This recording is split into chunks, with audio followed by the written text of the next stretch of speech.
I love this series. I've watched all of the episodes, totally enjoyed it. Gene, my first question is for you. You know, the graphic novel was kind of a jumping off point for this show, but the series itself is actually quite different. When it came to adapting the series, did you have any like must-have scenes that you wanted in the TV show? I didn't. I don't think I had any must-have scenes. I had must-have themes. You know, I did not want the journey of the main character to be different. So the journey in the book is Jin is somebody who feels deeply uncomfortable with himself, right? And he has this deep insecurity that's rooted in his own cultural identity. And throughout the story, it's kind of about how he makes peace with that by befriending this kid who's an immigrant. And he's an immigrant from Asia. And later it's revealed that he's actually an immigrant from mythological Asia as opposed to human Asia. So that piece I wanted I wanted to be the same. I wanted that to be the spine.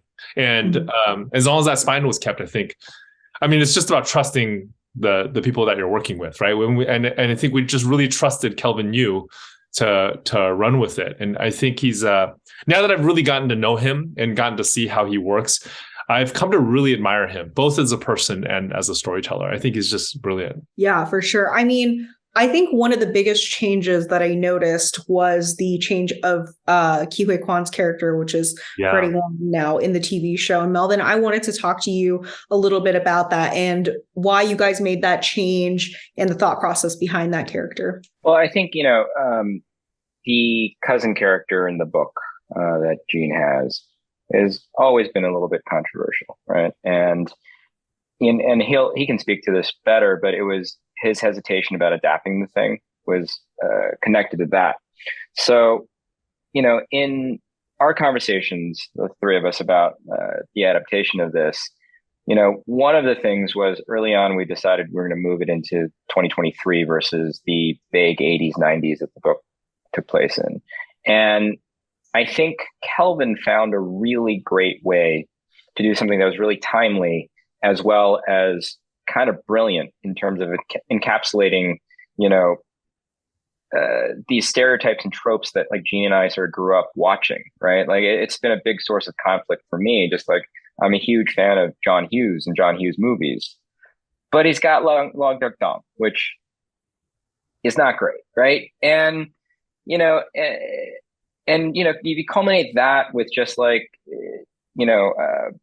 the cousin character. I just thought like the really smart way is to attack it head on, and putting it into the show as like an actor and someone who's, had to play a problematic role because of the lack of roles, I think is really interesting. And that's something that like, I wish Kelvin were here because he could talk directly about that. Like the character we have in the show is called Freddy Wong, but he actually played a character called Freddy Gong in a show called Popular. That was very similar to, that's where he drew it from. So it's a very sort of personal and I'll say it, brilliant, change to it for the show. Yeah, I think it was having Ke play that character, especially given his history and his career, I think it was a great, sort of mind meld moment. Yeah. And I also think this show does a really great thing with like bringing in Chinese mythology. I'm pretty sure most American children did not grow up with the idea of like Sun Wukong, but like I did, and getting to see like Guan Ying and like, all the characters there. Why did you guys choose to expand on that aspect of the story? Well, we needed to fill out, an 8-episode season. So the book is only 200 pages long. It has a beginning, middle, and end, and it's a finite story, right? And with television, it's open-ended. It's kind of like a superhero series. Superhero monthly series is open-ended. So the television series is open-ended. Because of that, we needed expanded worlds. The way Kelvin and his team did that on Earth was by shifting some of the focus onto Jin's parents, and the way they did it in Heaven was by bringing in characters like Guan Ying, who are part of the original source material, right? They're part of the Journey to the West. And I'll borrow something from Kelvin that he said before the strike happened, which was, Disney is sort of the great repository of like, mythological characters from the West, right? Whether it be Snow White or Cinderella or just whatever, the story may be. And it's also the place of superheroes, right? Marvel, all that stuff.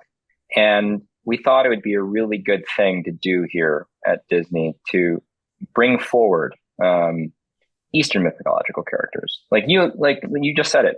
The three of us grew up with this. I grew up watching it at my grandmother's house and hearing them tell me stories about it. So it's really kind of a cool opportunity and an honor to sort of like add Guan Yin and Sun Wukong and all these characters to like sort of the Disney, repository of like great mythological heroes for kids like my daughter. Like it's kind of a great thing, and kids that are not Asian or Asian American. Like it's what I'd love to take away is like some kid in the middle of the country is a big Sun Wukong fan now. I mean, I have always been a big Sun Wukong fan because I'm also the monkey. So, I felt a very deep connection to him. Sure.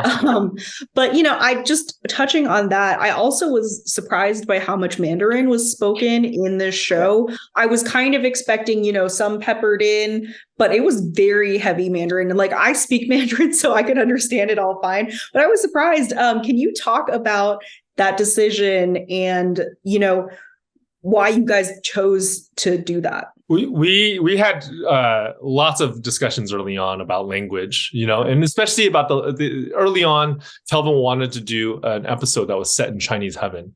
So what language do you use in Chinese heaven? And ultimately, you can't have Chinese heaven speak in English. That doesn't make sense at all. And I think a lot of that decision was driven by this hope that American audiences are ready for this. I think they are. Right? When you look at the popularity of things like Squid Games, I think they are. Yeah, that's right. Yeah, for sure. I mean, I love that episode. I was definitely expecting it to be in English because everybody in that cast spoke English, but I'm glad that it wasn't.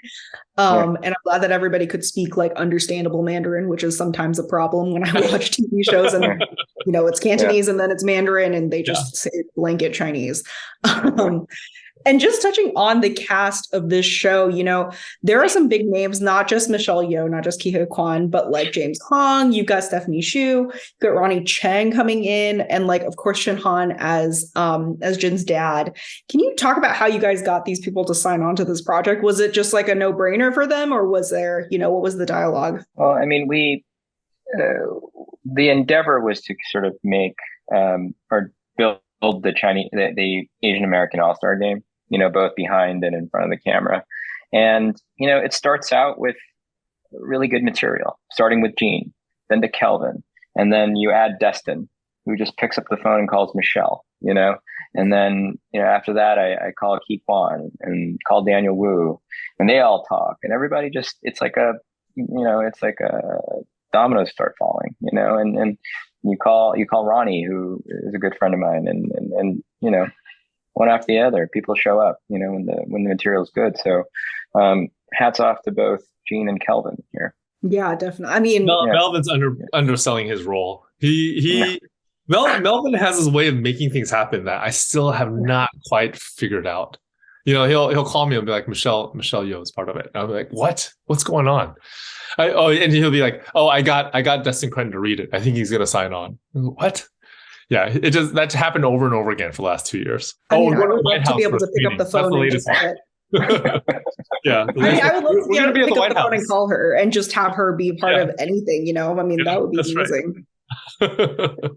I want to thank you guys so much for speaking with me. It's a great series. I can't wait for everybody to see it. And just good luck on this. Thanks so much. It was really nice meeting you.